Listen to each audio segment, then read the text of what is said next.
Play.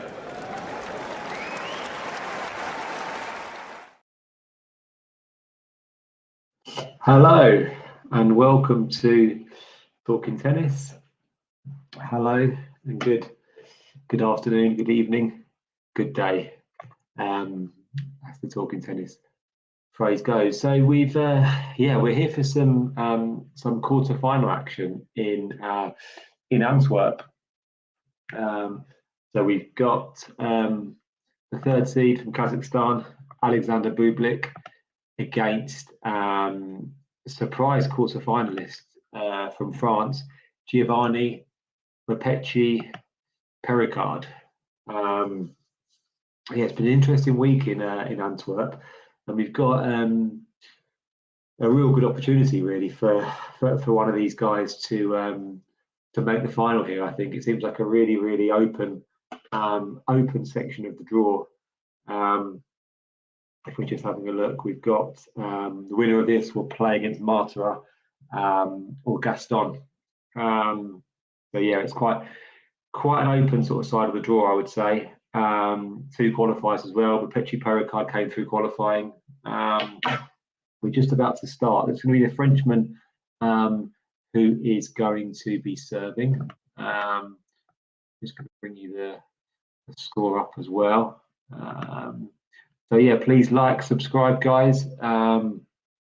Leave any comments as well in the chat. It's always nice to have comments, sort of interact with you guys. So yeah, we're just underway. First point in this quarter-final of the 250 in Antwerp, with Perricard serving to Bublik. See there, got the score up as well there. So yeah, really surprised quarter-finalist Perricard, isn't he? He's kind of come from nowhere really. Personally hadn't really heard of him before this tournament. 20-year-old Frenchman with a lovely serve and volley play there actually on the second point, but I think he's put the volley just wide, so it's love 30. So the Frenchman's already under a little bit of pressure at the start of this one. Yeah, keep comments coming in.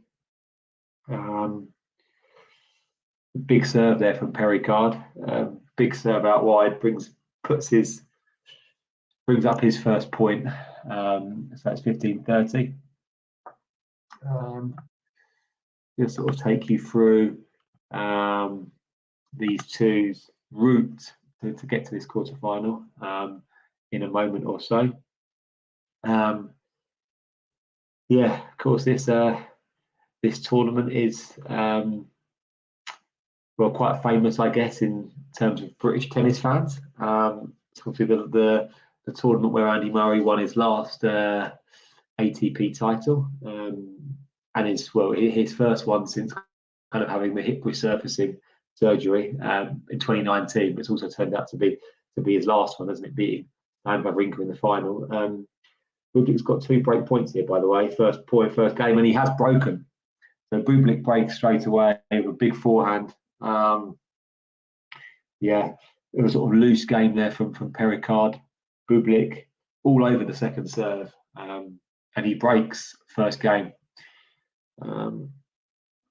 So yeah, just talking about kind of Andy Murray's triumph here back in 2019, sorry, against Stan Wawrinka, which I guess you were hoping at the time really was going to kind of be the start of a potentially of a resurgence back to the top of the game, I guess. Right at that point, we didn't really know how things would play out, but he was looking great at that time, and then COVID happened, then a few injuries, and then I guess it's been an up and down time, I guess, for Andy Murray on the court, hasn't it? Really, over the last few years. But we're not talking about that today. We're talking about Bublik and Perricard. As Bublik threw in a drop shot, which actually bounces before the net. But yeah, Bublik already throwing in his bag of tricks. yeah, talking tennis, bringing you close to the action. That's it. Make sure everyone hit the like button. Yeah, we've got Mr. Talking Tennis himself, John, over in Monastir in Tunisia this week with a press pass. So hopefully, yeah, you guys can enjoy some of the content that's coming your way from there as well. No one's Jabir there this week; she had to pull out, but got Paulini in action there today, and also Elise Mertens as well, which I'm sure John will be across. By the way, Bublik immediately under threat on his own service game as well. Love 30. I think there's only been 1 point actually won on serve so far in this one. Well, Bublik makes that 2. 15-30.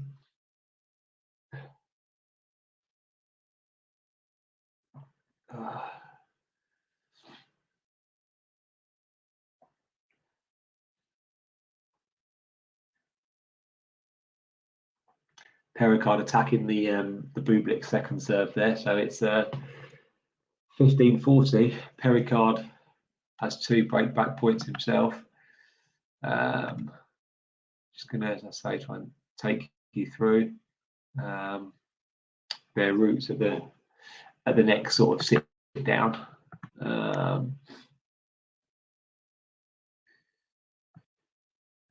Bublik saved one of them with a big serve. So it's 30-40.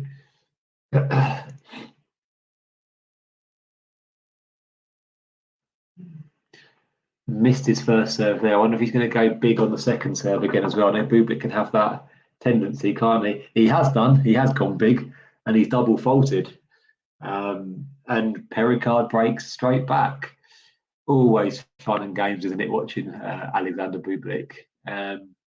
Lucky enough to watch his first round match at Wimbledon. Was there for it, and saw him play against Mackenzie McDonald. It was actually who he beat in the first round at Wimbledon. Really, really good match. Really high quality actually for a first round. And it was just so fun, sort of being up close watching Bublik. With his kind of like constant variety on the court in terms of how he plays. Right, you sort of never know quite what's going to happen next in terms of his variety on court. Also, he's got a very bubbly character and personality as well, and he was kind of having a bit of banter with McDonald and a bit of banter with the fans, and it was nice to see, especially on those kind of outside courts. I think at the slams, you really kind of feel part of the action. It's always nice when you've got a colourful character, which I think it's fair to say Bublik is.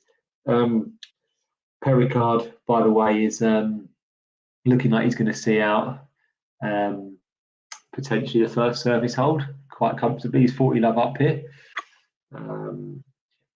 Yeah, he's got an interesting game. Perricard looks like he's got a pretty big serve. He's already shown a propensity to serve and volley as he puts away a forehand. First hold of the match, a hold to love, and it's on serve 2 games in a row for Perricard. So we've got the first sit down here.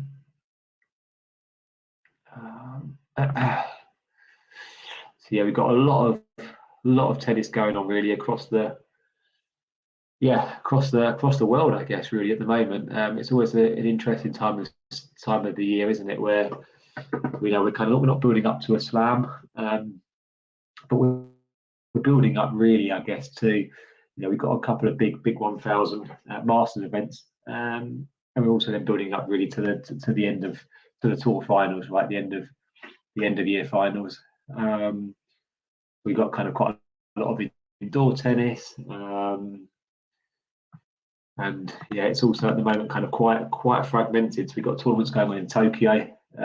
We've got sort of a European indoor hard court swing kind of getting underway with a couple of 250s, and we've also got We're also in Tunisia, aren't we, as well, not on the women's side, which, as I say, our colleague in Talking Tennis founder John is out this week. Just trying to bring you guys well, we've got the draw, haven't we, as well? So we've got, I mean, yeah, actually it's shaping up to be really, really interesting. We've still got Tsitsipas left on the other side. We've got Artifice as well. We've got Varillas. We've got a decent last eight lineup. Who are you guys backing to come through? Who are you guys backing to come through this one? And who are you guys backing to come through the tournament and win? Yeah, I think Tsitsipas will certainly have his eye on kind of trying to just kickstart his kind of had a really disappointing year, isn't he, Stefanos?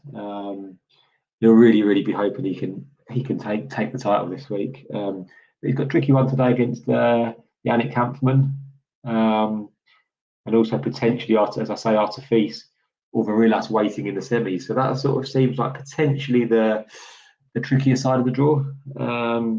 Marta or Gaston waiting for Bublik or Perricard here. You would fancy Bublik coming through this one, wouldn't you? And I'd certainly have him to come through in straights, I think. But it's always interesting, I think, isn't it, when you're playing somebody, you know, for the first time as well, which is what these two are doing. Can always sort of take a bit of time to figure out the other player's game. I think, you know, how they hit the ball, what kind of ball you get coming over the net. As Bublik also holds relatively comfortably. We've had 2 breaks and we've had 2 easy service holds, so it's 2-2. Yeah, just looking at Perricard had an impressive victory against Goffin in the previous round. Came through against Goffin in straight sets, and he also beat Carballas Baena as well as coming through qualifying. So he's clearly in good form. Really strange match against Carballas Baena, where he lost the first set, was bageled in the first set, took the second, and then he won the third set on a tiebreak. So yeah, kind of points to some strength of character there, I guess, from Perricard. He was able to come back from being bageled. By the way, we've got a nice point going on here. Perricard at the net, Bublik sort of scurrying. Perricard puts it away. Very watchable point. Yeah, Perricard's first name, by the way, is Giovanni, so I'm kind of quite tempted just to start calling him Gio. So I might slip into that from time to time. Yeah, as we have a look at well, Bublik had a bye in the round of 32. He's actually only played the 1 match this week so far, which was against Gregoire Barrere, which he came through for the loss of 6 games. It's a lovely little half volley from Barrera. Sorry, from Perricard. Oh, that was fantastic. Lovely little pickup on the half volley from Perricard.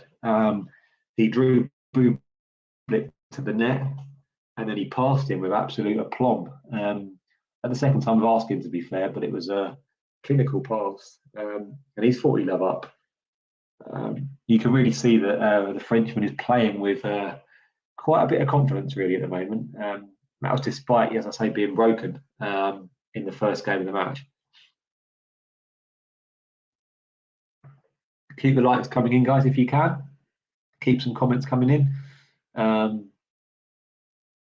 Yeah, who are you guys backing today? You got any interesting facts as well about Perricard, or yeah, because he's sort of the first time that he's kind of really been on my radar. But if anyone knows anything at all interesting about the Frenchman, just pop that in the chat, or yeah, or anything sort of tennis related. It doesn't even have to be about today's match. Just any tennis. Get some interesting conversations going. Yeah.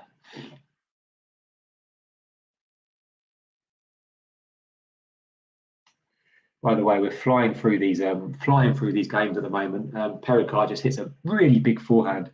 As I say, he's a really, really watchable player, actually. He's got a really nice style. And he holds, and it's 3-2. Thank you for the comments, Hops. Who's next big serve boat? Is Perricard already there, or it's too early? Yeah, I mean, he's looking. I say that's kind of just watching him for the first time today, Tops. That is kind of something that that really sort of stands out. Is kind of big serve, big forehand. Kind of got that sort of big serve plus one game, hasn't he? He was broken the first game actually, but yeah, certainly seems like he's going to be a tough guy to sort of break serve regularly. Yeah, John just sort of saying a bit too early potentially. But yeah, as I say, they're flying through the games here. They've been going just over 10 minutes, and we're already at 3-2.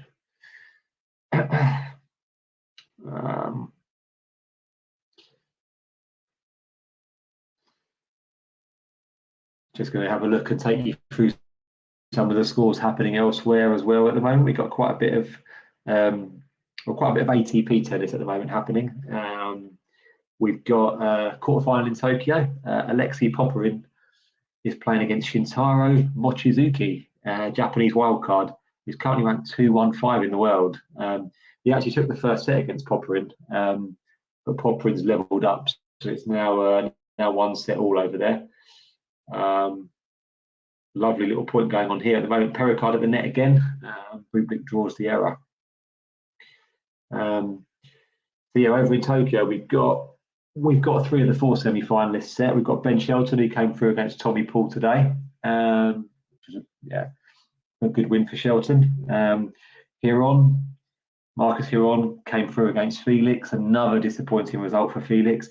He won just 5 games against Hiron, American qualifier there. So we got Ben Shelton, we got Hiron, we got Karatsev, who came through in straight sets against Alex Dimonor, which is a little bit surprising. Dimonor's had a couple of disappointing weeks, hasn't he? I think.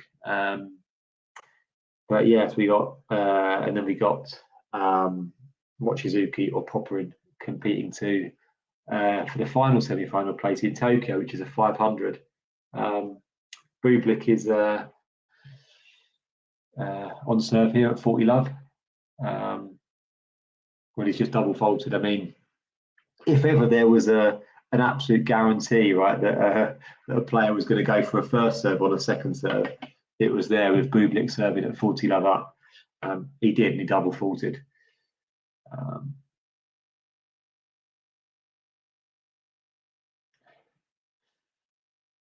Backhand to backhand here.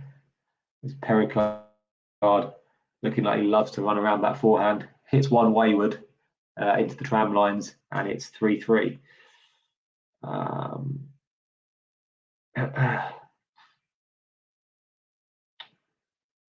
So yeah, as I say, this is the first of the quarterfinals in Antwerp. This is the first one today.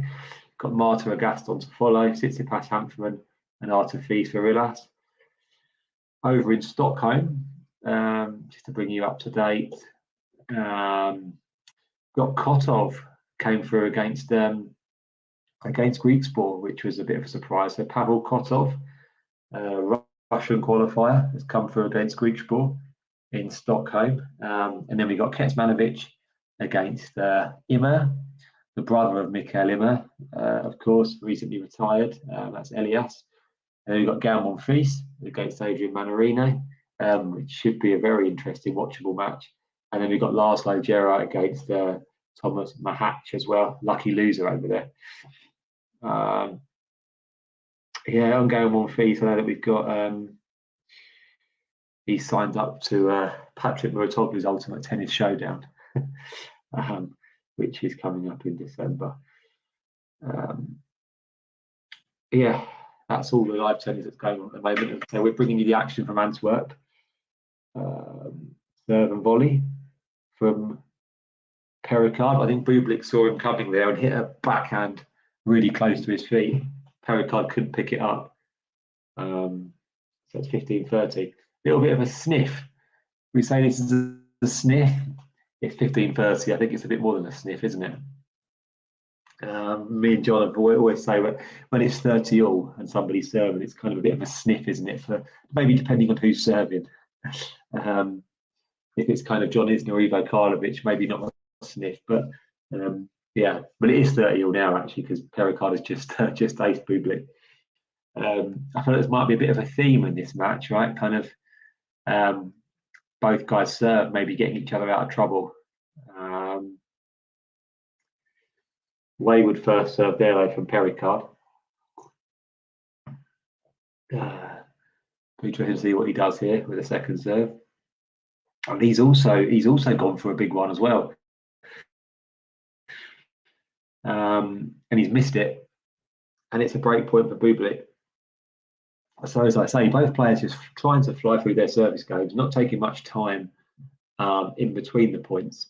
And also both going really big on second serves as well, which is always quite exciting, isn't it, to watch? I think. Perricard's got second serve coming again. What's he going to do here? Is he going to go for it, or is he going to play it safe?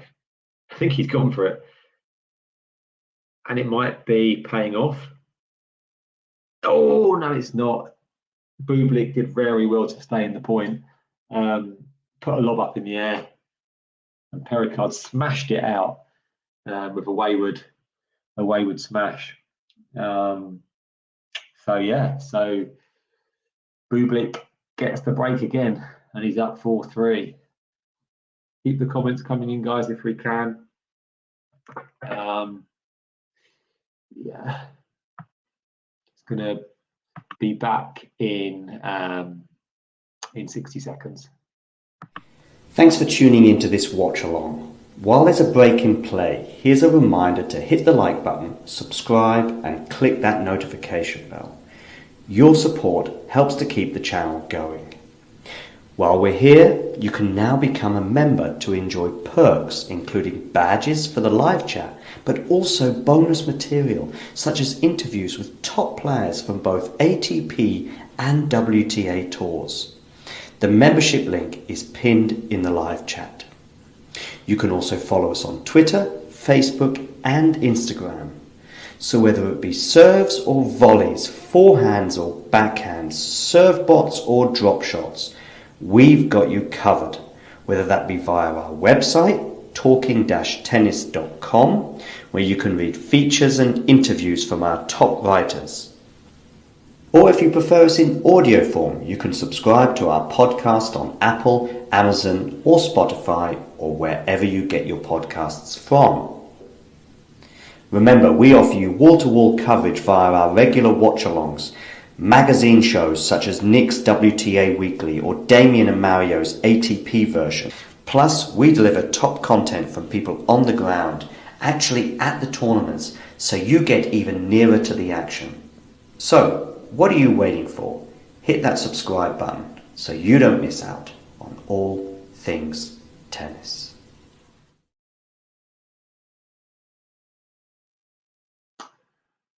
Yes, welcome back, guys. So we've got Bublik. He's up 30-love on his serve now as well. By the way, just I knew that Bublik had not been in good form since Wimbledon, but I didn't realise quite the extent. So yeah, he's kind of had before this week actually, before his win in the previous round against Barrera, he was on a 6-match losing streak from Wimbledon. So he hadn't won a match since beating Marta actually in the. We may be playing in the next round potentially if he comes through this. That was his last win before this week. What are your guys' thoughts on Alexander Bublik's year? I mean, I think I actually had him going quite far in quite far Wimbledon. I certainly had him beating Rublev. I think who he ended up losing to in the fourth round. yeah, thanks for the comments, guys. So Alessandra, this is a watch along. So I believe that you can. The match is being screened on Amazon Prime, if you have that. I think first set will go under 10 games. I think it might be 10 actually. Zerp. I think yeah. Both guys are serving pretty well. I mean, I know there have been a few breaks of serve, but no, I think I expect Bublik to serve it out at 5-4. Really not too many rallies. It's very much kind of like first strike tennis. Both got big serves. Neither player really seems too concerned with having long extended rallies from the back of the court. Perricard's come forward quite frequently, and he's seeing this game out comfortably as well. So looks like he's going to put the pressure on Bublik to serve it out.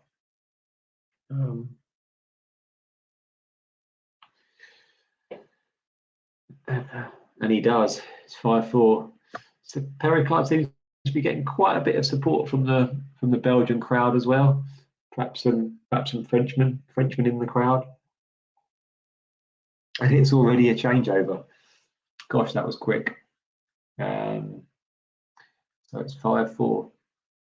So yeah, just looking at some of Bublik's losses. So he obviously lost to Rublev and then followed 5 more defeats. So he lost to Gaumont Fils in Washington. He lost to Hurkacz in Toronto. Of course, lost to Dominic Thiem, didn't he, in straight sets at the US Open. He lost to Hiron in Chengdu, and he lost to Offner in Astana. So really disappointing defeats. And actually, all of those 5 defeats, not including the loss to Rublev in 5 sets at Wimbledon, all of those were in straight sets. So he actually had gone 3 months on the ATP tour without winning a set. So yeah, really disappointing run of form that Bublik's been in. But is he starting to turn it around a little bit? Beat Barrera in the last round, and now he's going to attempt to serve this out.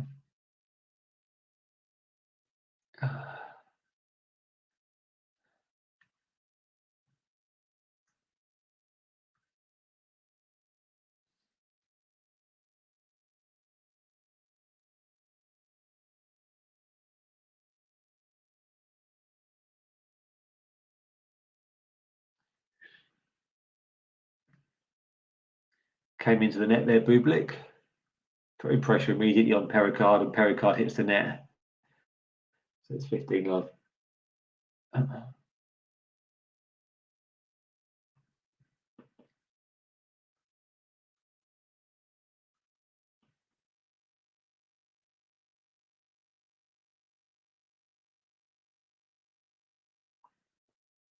Oh, big second serve ace again from Bublik. And he's 2 points away from taking the set. Yeah, I just wonder if Perricard could sort of try and do anything a bit differently on this on the return here. He is firing down absolute bombs though, Bublik. And I guess when he's serving like this, and it's a very difficult nut to crack, difficult player to break.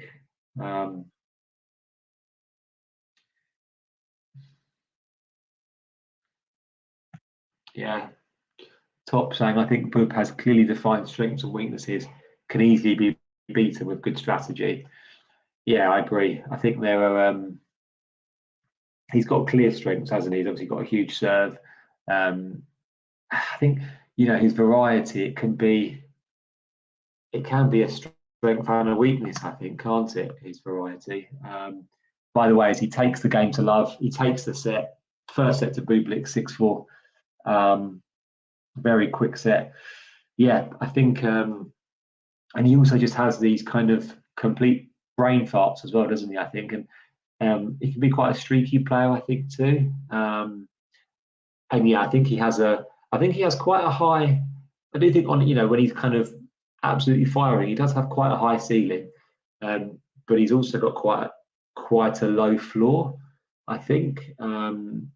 Yeah, and he's certainly got limitations to his game, I think, which will prevent him from kind of competing at the very, very top. Personally, I don't see him sort of breaking into the top 10, really. Maybe top 20 at a push if he's having a really good run. But as you say, I agree, Tops. I think he does have some weaknesses, and I think the top players will really jump on those weaknesses. Yeah, just as the players sit down into the first set, guys, I'm just gonna show you a bit of a. So we basically spoke to Coco Gauff earlier on in the year about winning a slam. Of course, she went on and done that, didn't she? Amazingly at the US Open. I'm just going to play out what Coco had to say on the prospect of winning a slam earlier on in the year. You've been to the French Open final. Your breakthrough, at least standout result at the beginning of your career, was on grass against Venus. You've been very solid on the hard courts. Is there a slam in particular that you go, I think that's, if I'm going to get one, the first one might come here, there, or where?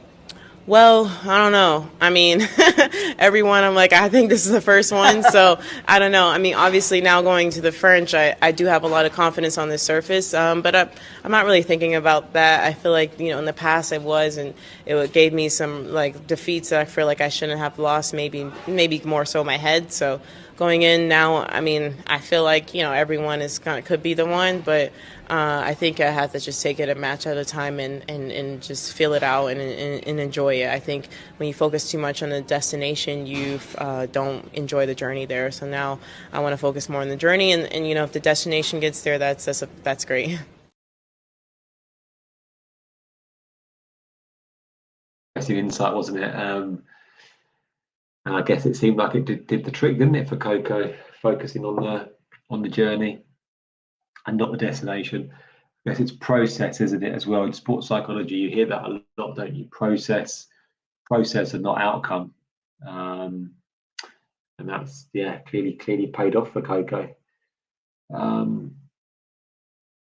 was in New York actually for last month when the US Open was on. Didn't get to see Coco, unfortunately. Watched Djokovic Shelton semi-final, which was especially in the third set where Shelton was really pushing. It was just an incredible atmosphere to be on Arthur Ashe with an American playing, a Grand Slam semi-final. It really was a privilege. But just sort of going back to Coco, there was a real buzz around the place, I think, in regards to sort of Coco winning that. And I know that tennis is not kind of one of the so many sports, isn't there, in America competing, but trust me, Coco Gauff was absolutely huge news when she won that US Open, and she was literally everywhere. There was kind of billboards of her everywhere in Times Square, and it was a massive deal. And the first game of the second set is already underway. Bublik actually had a really, really good chance there to bring up a break point, but he had the chance to pass, and he's just gone long on the pass. Perricard attacking the net, so it's 40-30, and you feel like this is imperative really for Perricard to get this game. He doesn't want to fall an early breakdown because this could be over quite quickly the way it's going. And he's serves and volley on a second serve there, Perricard, and it just caught out with Bublik, and he wins the first game, so he's on the board. I'm going to bring you some other sort of tennis stuff as well, because Rafael Nadal has been speaking, hasn't he, about Australia again. Of course, we had a couple of weeks ago where Craig Tiley came out and seemed to make a bit of a premature statement, didn't he, about Rafa playing. I think he's got form for that, hasn't he, Mr. Tiley? Rafa sort of came out and said, thank you for the vote of confidence, Craig, but we're going to see how things play out. Again, a similar kind of message, but perhaps a slightly more kind of negative message, maybe, if you're a Rafa fan, coming out sort of yesterday. saying that it's possible that he'll return in Australia or Australia, as Rafa says, but he still can't say for certain. So he's training, but still with a little discomfort. I think if he doesn't play in Australia, that's a huge blow, isn't it? It's just going to be really, really interesting to see where he's at. I mean, he's had lots of injury layoffs, hasn't he, in the past? But he's not had an injury layoff for quite this amount of time. I mean, even if he did come back in Australia, it'd be pretty much a year, wouldn't it, since he'd taken to the court. And I know Federer had that long layoff, didn't he, before 2017. Rafa's had long layoffs, but they've never quite been a year, I don't think. It's really, really is difficult to kind of see a scenario where he comes back and he's kind of really, really challenging at the top of the game. Haven't been out so long, but it's Rafa Nadal, so we always live in hope, I think, with him, don't we, Rafa fans. Bublik on the way to a comfortable hold here. It's actually just the first game of the match, I think, isn't it? That Bublik's been broken. Other than that, he's been rock solid on his serve. Keep the likes coming, guys. Keep the likes coming. Keep the comments coming as well if you can.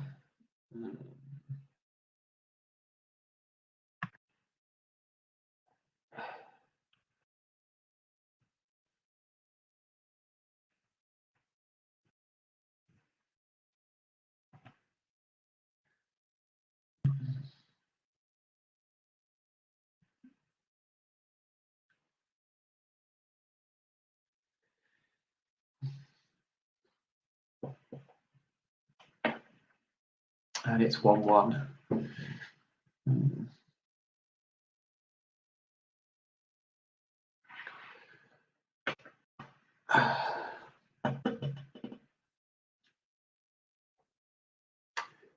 Oh, I'm not sure if Bublik's made that.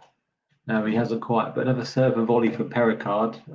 Bublik was inches away from making just an insane backhand pass.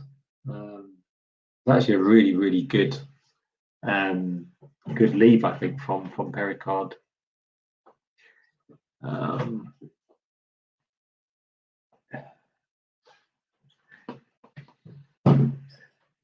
Can't actually see Bublik in the shot as well. He's kind of returning from so far back. But, lovely volley there from Perricard. It's 30 love, lovely little backhand drop volley. Bublik returning from so far back in the court, you can sort of barely see him on the screen.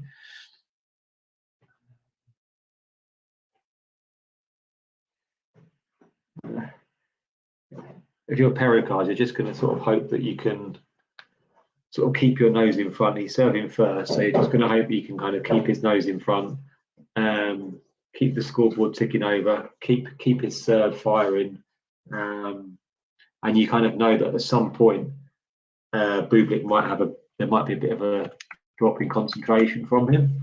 But yeah, Perricard just has to sort of keep this match going, because it's obviously the games are flying through at rapid speed at the moment.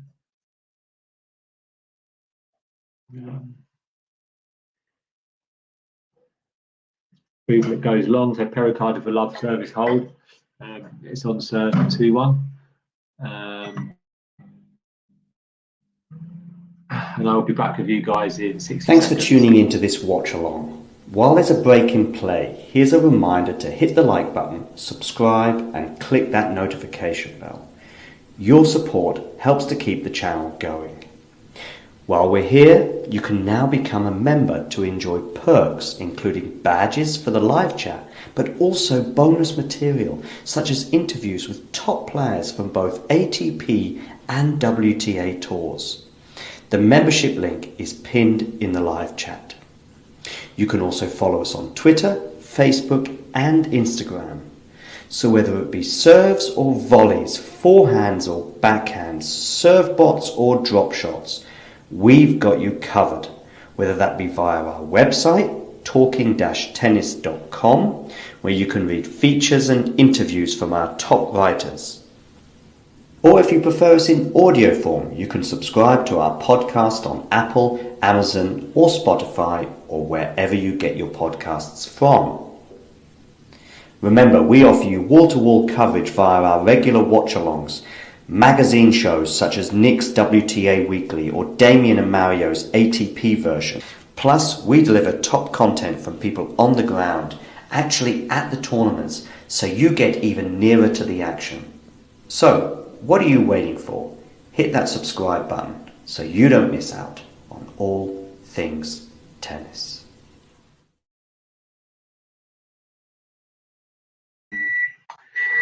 Welcome back, guys. So there was a bit of an issue in Antwerp, actually. It looked like there was a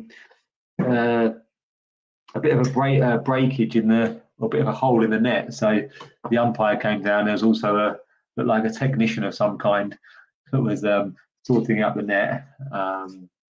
Yeah, kind of a big forehand plus serve plus one there for Bublik. But you don't often see stuff like that on the ATP tour. It reminds me of when I'm kind of like playing tennis at a grassroots level. Holes in the net, divots in the court, dodgy bounces. It's all quite half of the course, but not normally on the ATP tour. So yeah, that one too. Hit the subscribe button, hit the like button, guys.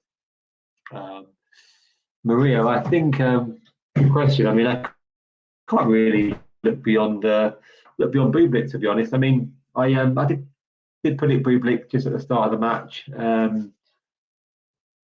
mean, I know that Bublik's been on a terrible run of form, isn't he? And Perricard's come through qualifying, but still, just the golfing ranking, I guess, golfing inexperience. I think particularly now with Bublik having won the first set, he's serving great. Looks like he's got a bit of his mojo back, actually. I think I'm going to go Bublik. How about you, Maria? How about you guys? Do you see Perricard coming back and making this interesting?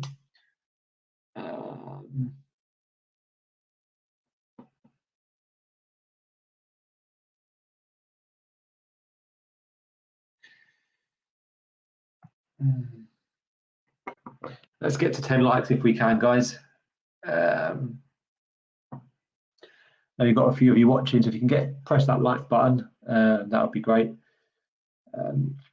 We're absolutely flying through the games. It's 2-2, 13 minutes gone. I think it's clear it's not going to be a match of very many long rallies. Yeah, I mean, interesting kind of period of the year coming up as well, haven't we? We've got, of course, we should have Novak back as well. I think hopefully towards the end of the year. So we've got that fight for World number one between Carlos and Novak. So it's a kind of interesting time of the year, but it's also a time of the year, I guess, as well that it can be potentially a bit easier, right, to sort of kind of not be across sort of tennis as much as maybe you would be earlier in the year, perhaps because we're not building up to a Grand Slam. But don't worry, guys, just keep all things talking tennis, and we'll be able to keep you, abreast of everything that's going on. Yeah, keep you posted on what's happening.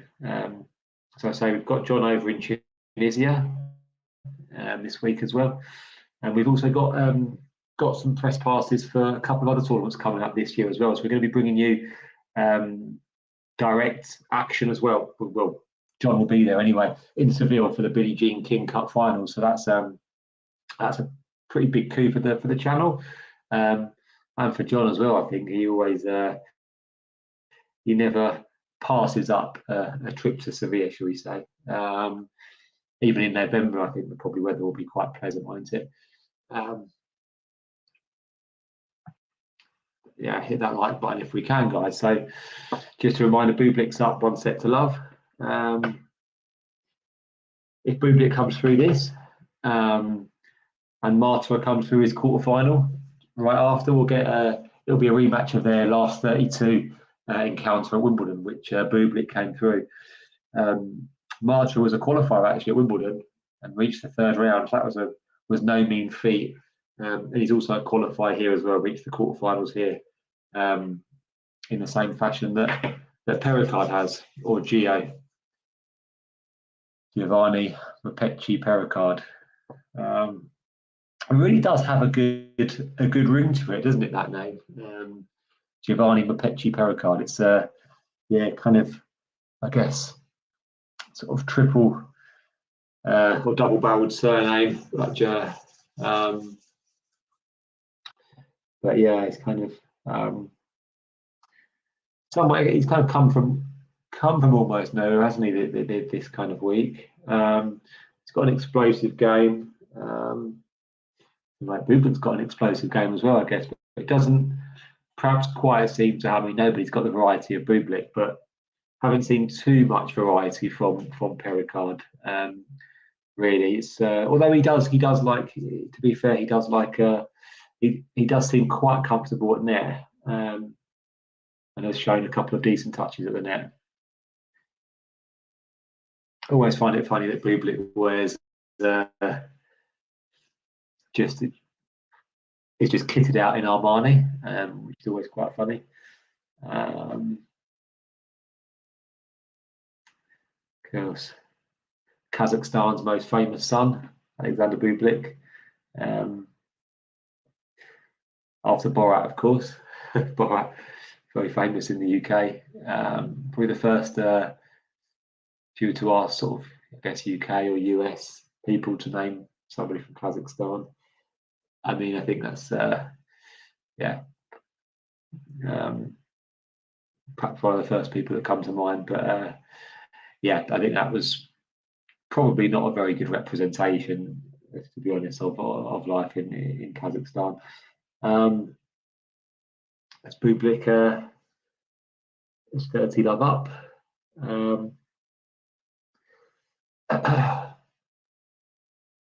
mean, Astana seems like a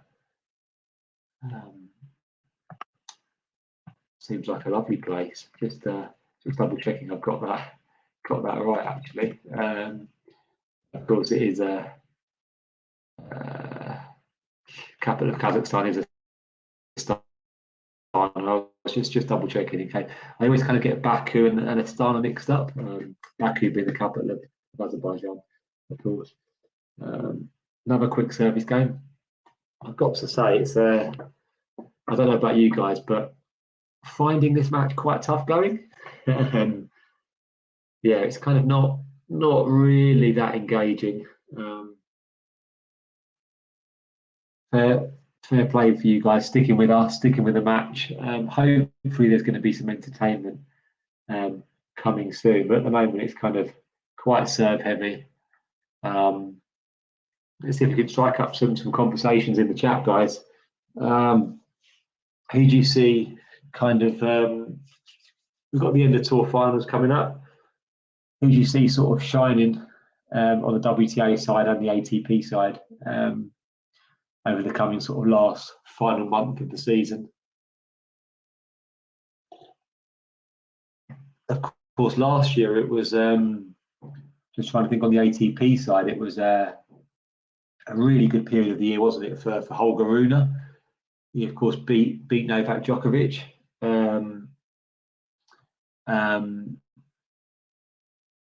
To win his Masters title, and also Felix as well. Felix was kind of clearing up this time last year as well, and was really looking a major threat, wasn't he, going into the tour finals? And it seemed like maybe he'd cracked it last year, Felix. But I mean, roll forward 12 months and he's in, without a doubt, the worst place that he's ever been in his career.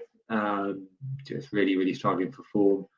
I think this time last year, you know, if you'd have asked will Felix win a slam, I think the answer would have been, most people would have said yes.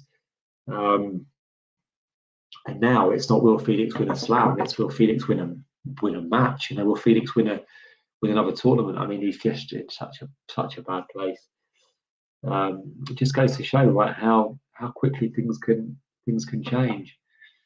At the moment, kind of, I guess Ben Shelton's in quite a rich vein of form, rich period. It's kind of looking like the only way is up for him, but it can turn very quickly, unless of course you're a member of the big three or someone like Carlos Alcaraz, that unless you're one of those superhuman guys.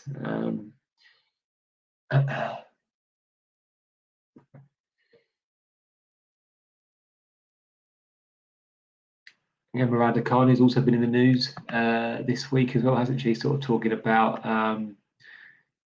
kind of her lovely little servant body there from Perricard. Just talking about her sort of change of coaches. I'm just going to put up a tweet as well. So Marcus Buckland, who was a UK broadcaster, friend of the show actually, we've also had him on the show in the past. He's shared his thoughts on Emma Raducanu. So sorry about that. I just took off the screen share. I'm just going to show a screen share of Marcus Buckland's tweet as well.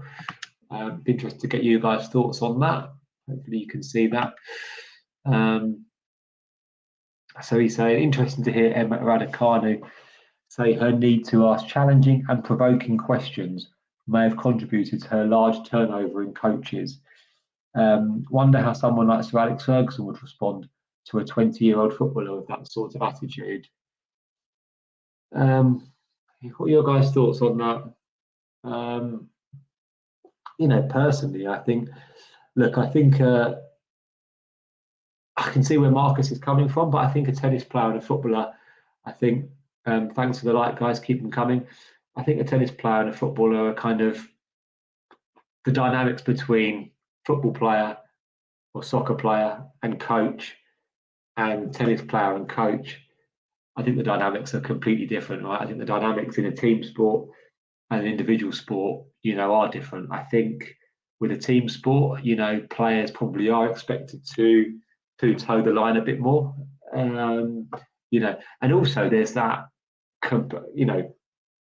other completely different dynamic as well in terms of the tennis players, are actually employing their coaches as well. So I think it's completely different. I don't think it's really relevant to draw that comparison, to be honest.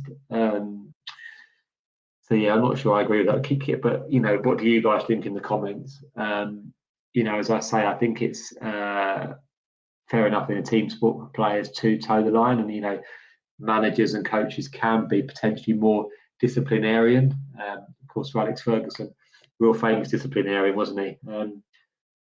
To be honest, even in team sports, I think times have changed a bit. And I don't think you can be quite as disciplinarian as you were. To be honest, even in team sports, I do think someone like Sir Alex may have had to, kind of tone things down a bit in this generation.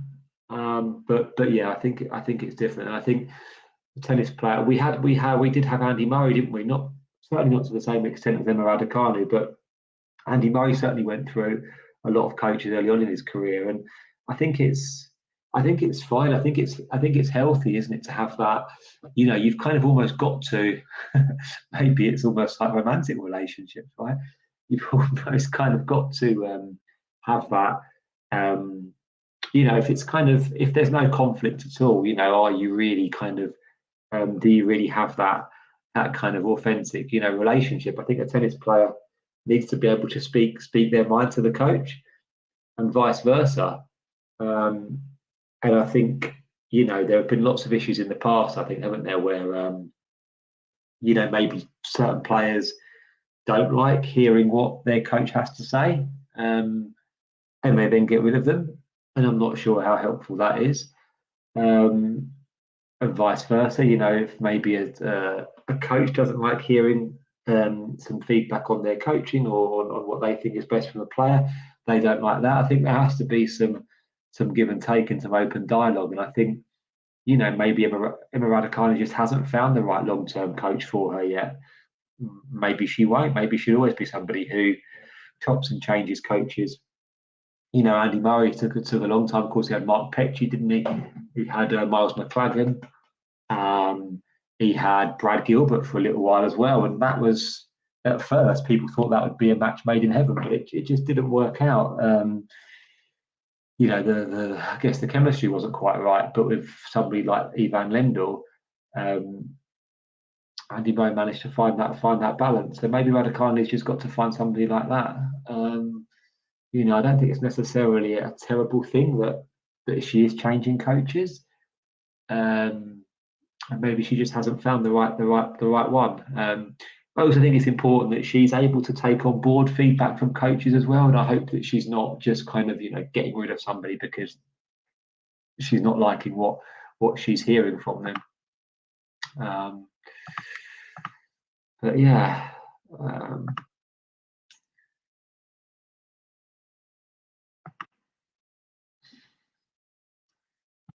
Sorry, went on a bit of a tangent there. So we've got it's still on serve, by the way, in this one. Just going to bring up the score for you guys.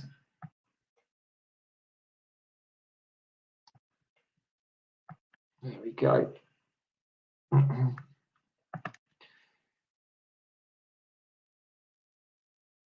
Bublik was in a little bit of trouble there at 40-30. But yeah, he's come through it. And it's 4 games apiece in the second set. This has been impressive from Perricard. He's kind of, as I said at the start of the set, he just wanted to keep the scoreboard ticking over, just stay with Bublik. Bublik serving like that, fine, but just keep your end of the scoreboard ticking over and see if you can at least, force a tie break. And Perricard is 2 surface holds away from at least doing that and making it a bit more interesting. Keep the comments coming in, guys. Keep the likes coming.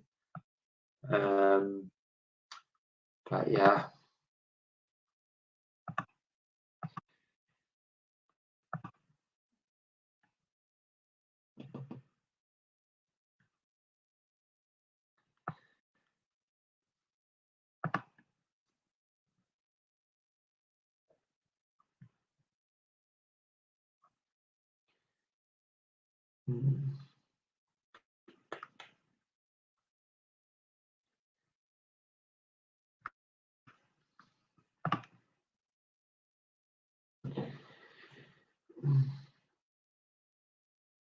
Perricard again looking good on serve. And you can see why he's had the results this week. Yeah, I guess it would just be interesting to find out. I guess why kind of it's he's 20, so I mean he's young, isn't he? But yeah, and some players do bloom a bit later than others, don't they? I always remember Joe Wilfred Songa was a bit of a late bloomer. Correct me if I'm wrong in the chat, but I think first time I sort of saw Songa play was at Queen's in maybe about 2006 potentially or 7. I think he beat Rafael Nadal actually at Queen's that year, as Perricard holds to love. And yeah, he had a massive game, and it was almost like, God, where has this guy been? Yeah. I guess not quite the same with Perricard because he's 20, but he's got a big game and he's got weapons, and you can certainly see him kind of carrying this form on, and at least certainly being a permanent fixture in the top 100, I would say. Taking into account his run here, and even his performance today against Bublik, he has given a good account of himself. Thinking about late bloomers, we also kind of Aslan Karatsev as well, didn't we? Sort of, I think it was 2.5 years ago now, wasn't it? Nearly 3 years ago, at the 21 Aussie Open, when he had that run to the semi-final, and yeah, he hasn't kind of hit those heights, has he really? But he's having a good run this week actually. He's going to find out where he's having a good run in Tokyo, I think. Yeah, but he's a permanent fixture in the top 100 now, of course. I'm just going to see where this sort of takes Perricard up to this run on the ATP live ranking. Just have a look if we can see that.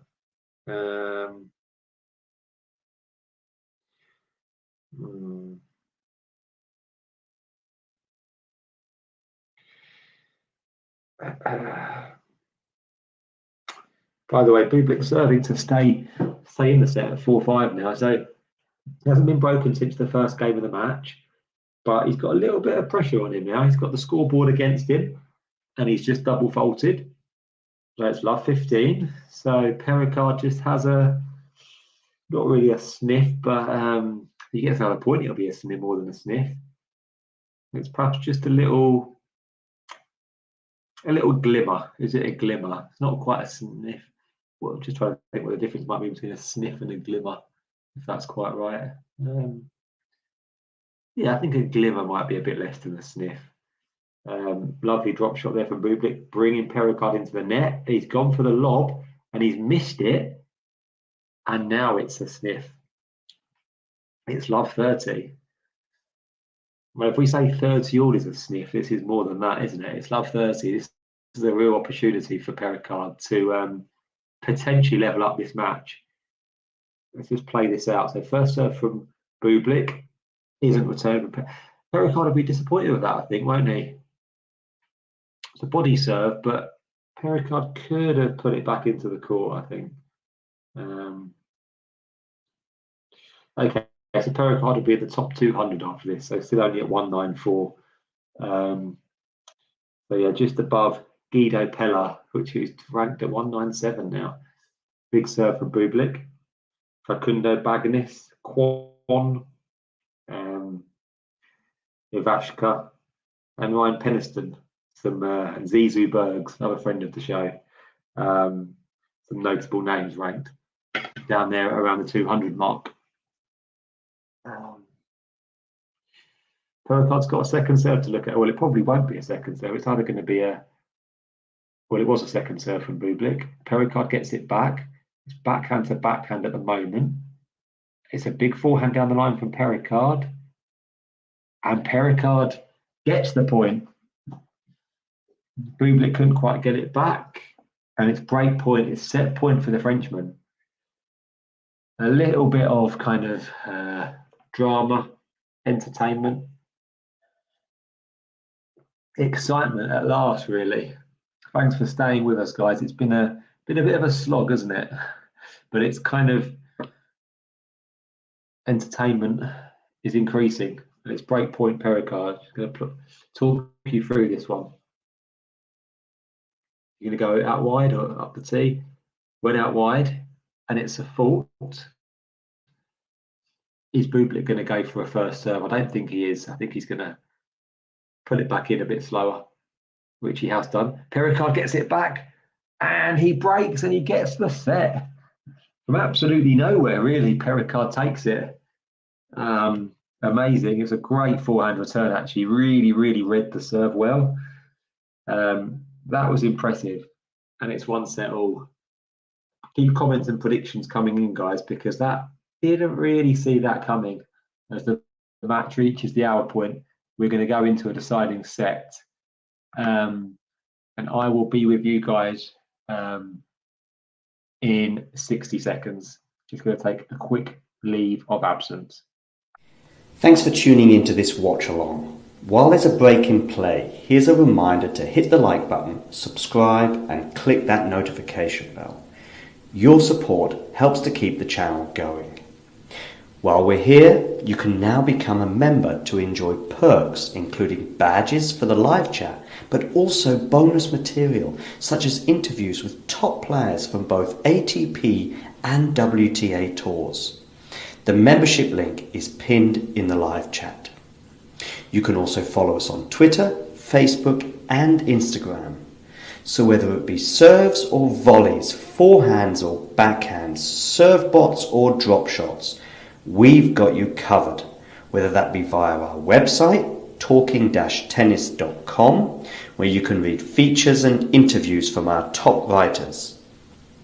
Or if you prefer us in audio form, you can subscribe to our podcast on Apple, Amazon or Spotify or wherever you get your podcasts from. Remember, we offer you wall-to-wall coverage via our regular watch-alongs, magazine shows such as Nick's WTA Weekly or Damien and Mario's ATP version. Plus, we deliver top content from people on the ground, actually at the tournaments, so you get even nearer to the action. So, what are you waiting for? Hit that subscribe button so you don't miss out on all things tennis.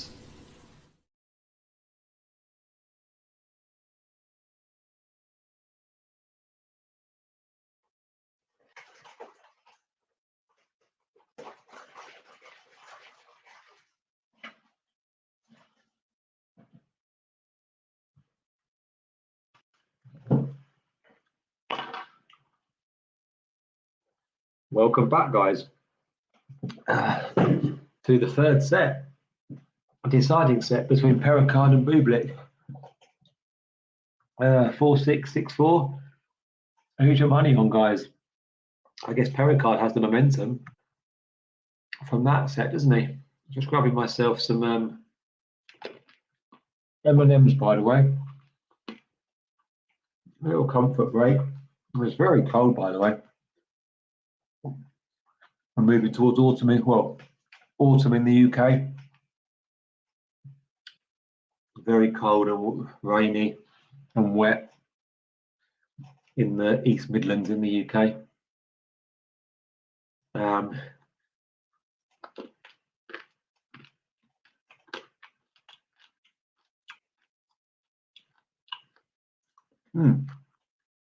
Just eating some purple M&Ms. Absolutely fantastic. The brownie M&Ms. Let me know in the chat what your favourite type of M&Ms are. If you don't want to talk about tennis, we can talk about anything, but mainly tennis. It's 40-30, first game, Perricard serving.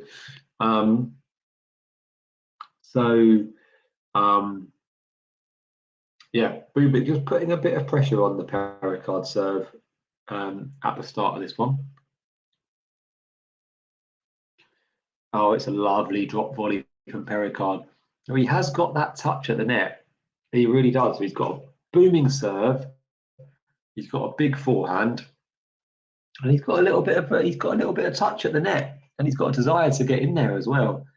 So yeah, he's got something about him, this guy. I don't think this is going to be the last time that we're seeing him, or that I am commentating on him, potentially. It's going to show John's obviously in Tunisia. Here's his press pass. I'll just show you his tweet.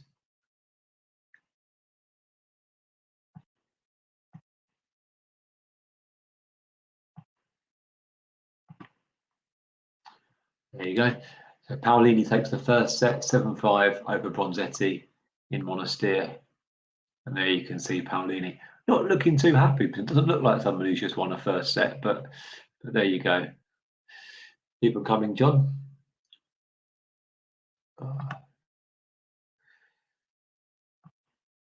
Okay.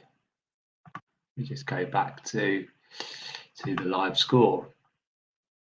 And this is going to be an interesting set, isn't it? I think so. There's been 2 breaks of serve. Bublik was broken right at the start, and he was broken right at the end of that set. So I can just see it. It's very serve dominated, isn't it? I think it's going to be one service break that decides this. I think probably. going to be whoever blinks first. You know, I guess this could be potentially where, you know, the fact that Bublik hasn't really been winning a lot of matches at all. Won his first match this week since Wimbledon. On the ATP tour, anyway. I don't think he's played any challenges, but do correct me in the comments if I'm wrong. And Perricard, of course, has been winning matches this week. So he's won, he's won 2 in the main draw, and he's also qualified as well. So I just wonder as the match starts to get towards, you know, kind of a bit of a more tense period for both of them, matches tighter, whether that might potentially, you know, be a factor. The fact that kind of, you know, Perricard has got that, I'm trying to think of the term. Well, yeah, I guess he's got less recent baggage, hasn't he? Bublik is carrying more recent baggage around with him. And having said that, of course, Bublik is, you know, the 3rd seed, by far the more experienced player. So if I was a betting man, I'd still go for Bublik to come through, but there's been very, very little in it. Well, nothing in it so far.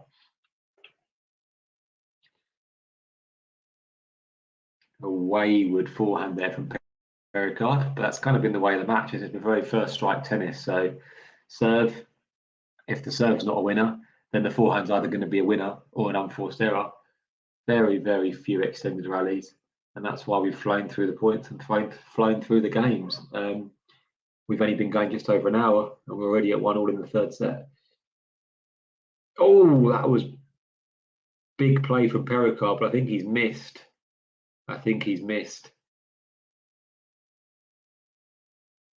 And Bublik has more than a sniff here. It's love 30. And you do think that potentially a break of serve early on in this 3rd set could be decisive. It was just one break, of course, in the 2nd set. 15-30.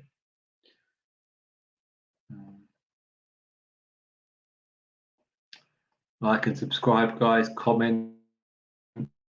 Keep the interactions coming. It's what sort of keeps us going at Talking Tennis. Want to get to 10 likes if we can on this video.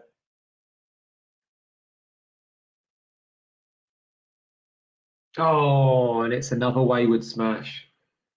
2nd of the game from Perricard. 15-40. He's missed 2 of those now. Bublik has 2 break points.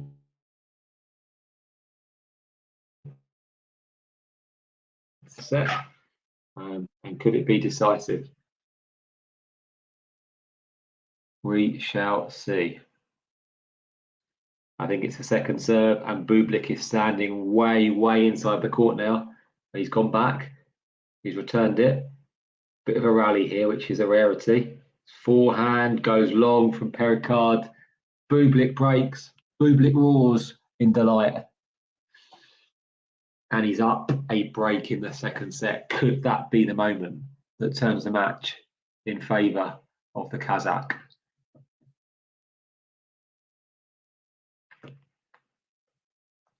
What do we think, guys? Is that it?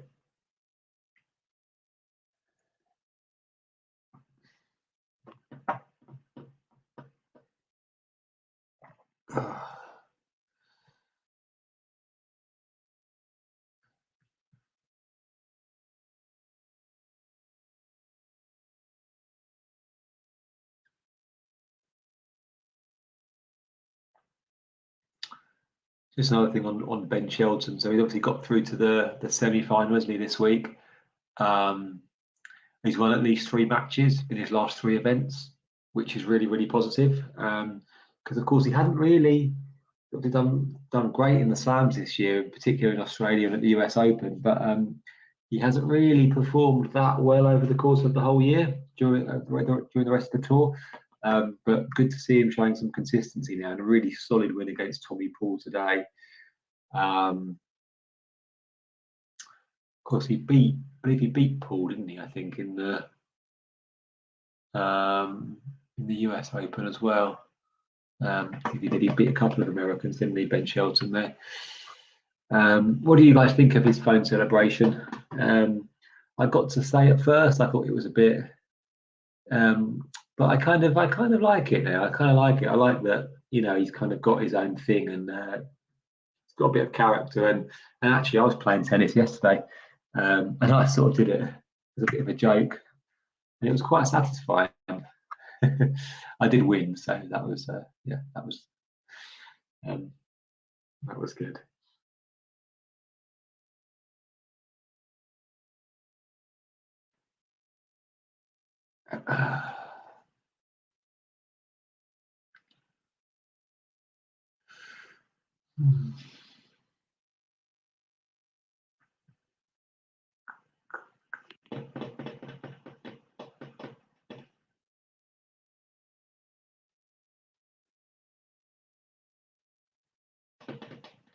Solid play here from Bublik.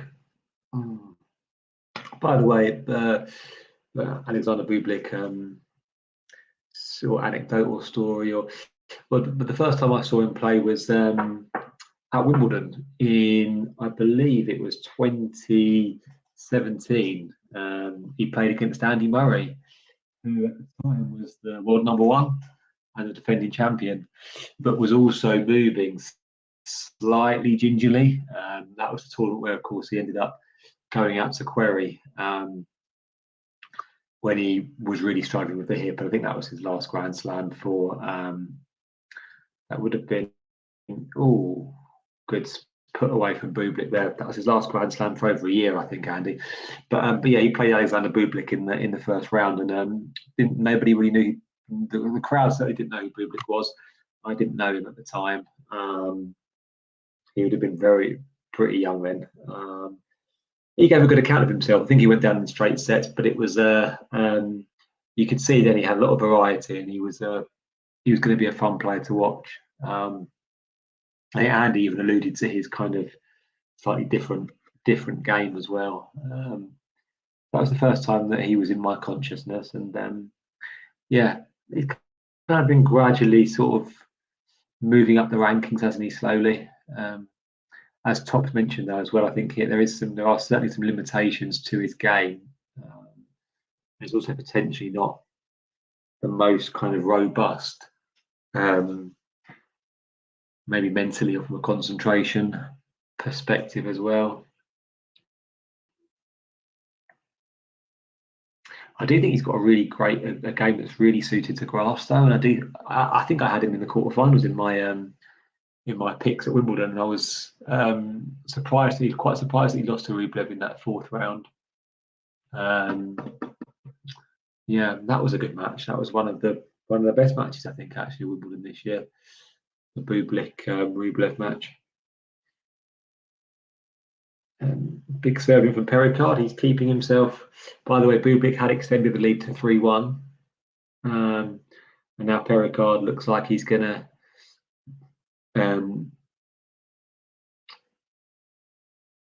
stick to his side of the bargain and hold for 2-3, which he does with a clinical ace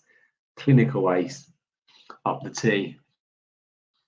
Just going to try and get some stats on this so far if I can for you guys. A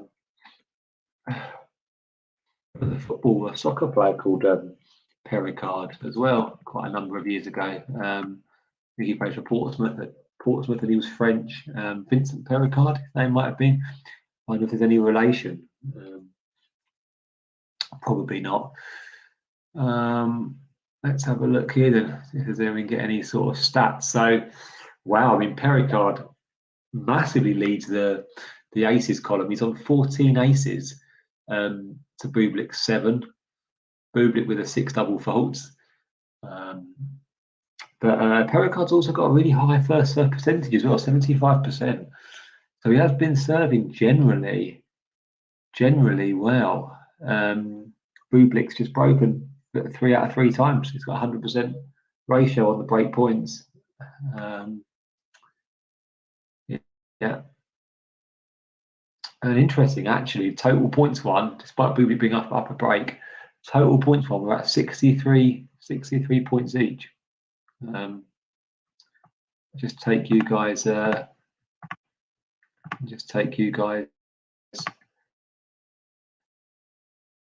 through those stats as well, actually, as we're sort of looking at it.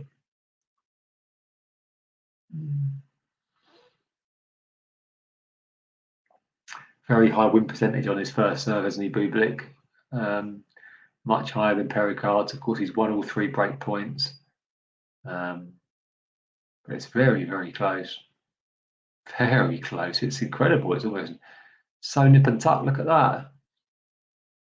Just one more service point won there for Bublik.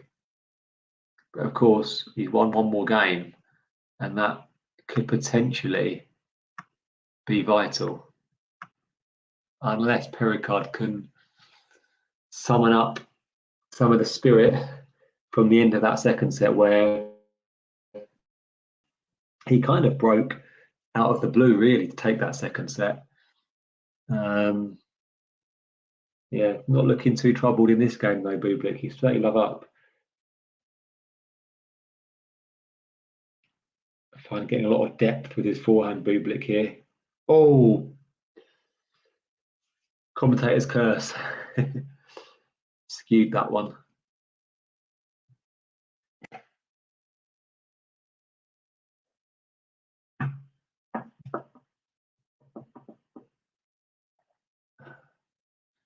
Just a reminder, we're at 1 set all. And Bublik's up a break in the 3rd set.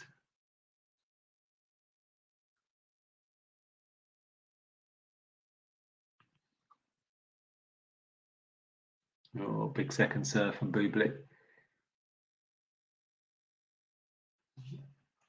He's almost at 4-2.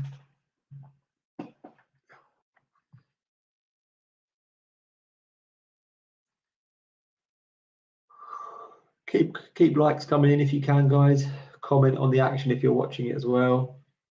Thoughts on Bublik? How do you think he's looking? Does he look as though he's turned a corner, do we think? Thoughts on Perricard? Think he's one to watch? Do you think it's a flash in the, could it be a flash in the pan, this tournament for him? Bublik holds, so it's 4-2. Might just take you across some of the matches taking place across the world as well. We've got some WTA action underway as well. Match that John's at between Paolini and Bonzetti. So Paolini is up a set and a break in the all-Italian battle there. In Cluj, in Romania.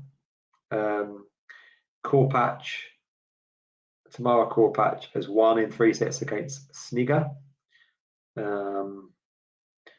And then, of course, in Antwerp, we've got this. So, and also in Tokyo. Wow, in Tokyo, we've got Mochizuki came through against Alexei Popyrin. 7-5 in the 3rd. So, that's huge. He's only 20 as well, Shintaro Mochizuki. Given a wild card this week, but he's made the semi-finals of that 500 event in Tokyo. So I wonder where that's gonna put him up to 171 in the rankings on the. Well, actually, that was before his semi-final win. Just having a look, guys. Mochizuki is into the semi-finals in Tokyo. He is actually. I'm just trying to work out where he's going to be. I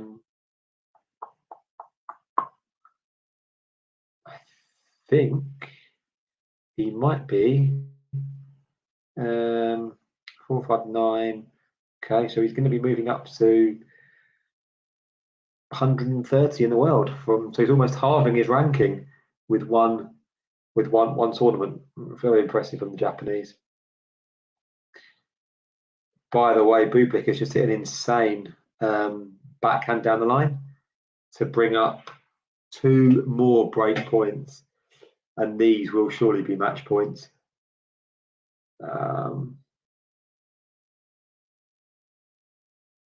2 break points for a 5-2 lead in this third set.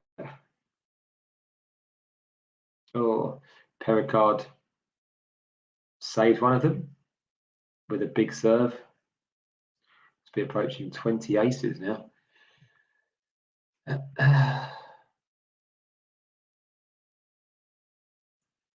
Well, he's on 15 aces. Sorry, it was just one more. One more ace. Oh, that's very big. Very big. Kissed the line there, Perricard, with that serve. 2 big aces there. So it's the deuce. You can get through this game, maybe, just maybe. The belief. Might be a bit more belief for Perricard. Can sometimes be a positive thing, can't it? Saving break points, coming through a hard game, really puts pressure on the other side of the court. As I say that, Perricard double faults. 3rd break point of the game for Bublik.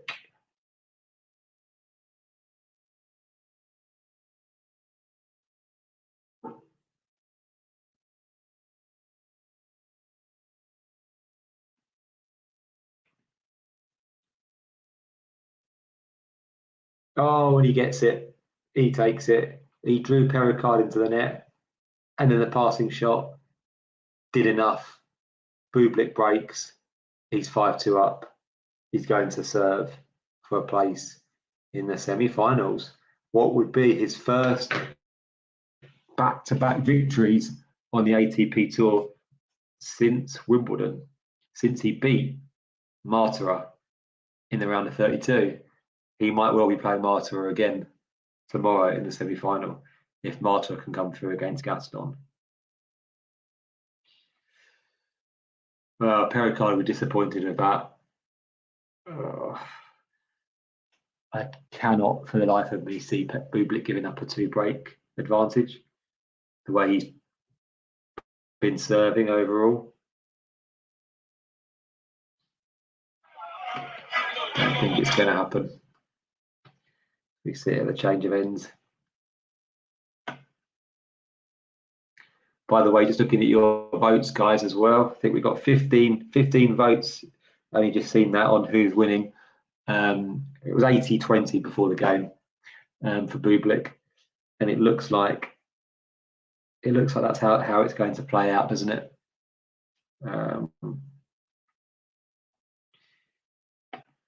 Yeah.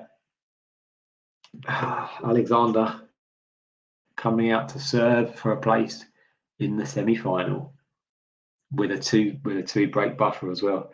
Kind of takes some of the drama away, doesn't it, really? And to be fair, thank you guys for sticking with us, for sticking with me, for sticking with the match. It hasn't really been a match too high on drama. Most dramatic moment, I think, was when Perricard stole that second set out of the blue with his big forehand. Yeah, 2 big serves from Bublik, which haven't cut. I think Perricard's return game can really do with some work. I mean, Bublik is serving well, but I think either of those 2 serves, he could have potentially got back into the court. Yeah, and he's hit another ace. So we have 3 match points for Alexander Bublik.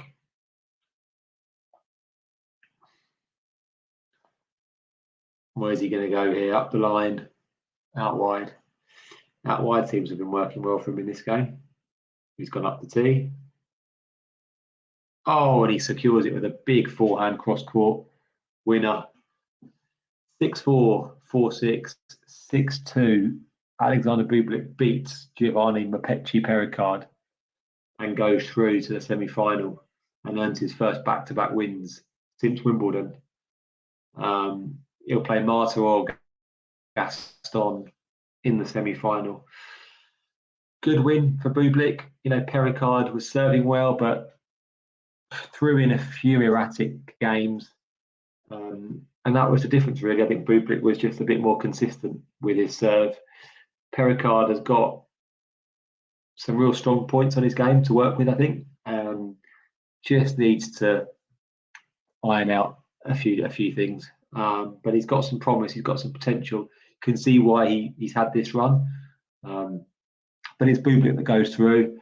Bublik will, I think, fancy his chances in the semi-final as well, against Martyra or Gaston. If he does make the final, could be Stefanos Tsitsipas, could be Artifice, could be Varillas, waiting on the other side. So, things looking up again for Alexander Bublik. Thank you guys for joining us. It's been a pleasure. I'll just play you guys out with the promo, and catch you on the next one. Take care. Goodbye.